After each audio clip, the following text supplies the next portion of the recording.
বন্ধু, চলে আসছি শিল্প ও বাণিজ্য মেলা ময়মনসিংহে। আজকে খাবো আমরা হাওয়াই মিঠাই। হাওয়াই মিঠাই কীভাবে বানায় আমরা আজকে দেখানোর চেষ্টা করব।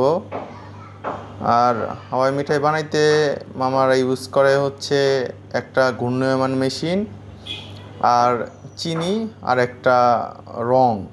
চিনি আর রং নির্দিষ্টভাবে মিক্স করে একটা জায়গায়, যেমন ওই যে গর্তটা যে আছে গর্তটার মধ্যে দেয়, নিচে চুলা দিয়ে হিট দেয়, মানে গরম ভিতর নিচে চুলা আছে আর কি।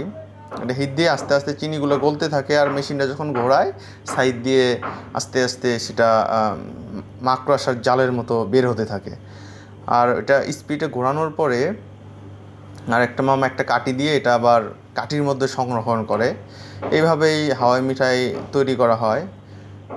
হাওয়াই মিঠাই তৈরি করার প্রসিডিওর এইভাবেই মূলত বানায়। এটা হচ্ছে অনেক বড় আকারের বানায়, অনেকে ছোটো ছোটো আকারের বানায়।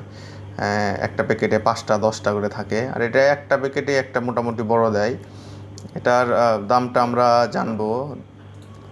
দামটা হচ্ছে এটার মামারা রাখতেছে 20 টাকায়, যদিও এটা বাইরে কিনলে পরে পাওয়া যাবে হচ্ছে মাত্র 10 টাকাতে। যেহেতু শিল্প বাণিজ্য মেলার ভিতরে সব কিছুর দাম বেশি, এই জন্য এটা 20 টাকা রাখতেছে তারা। 20 টাকা দিয়ে হাওয়াই মিঠাই টেস্ট করে দেখি কেমন লাগে, এটা এক্সপিরিয়েন্স নেই, তবে দামটা একটু বেশি।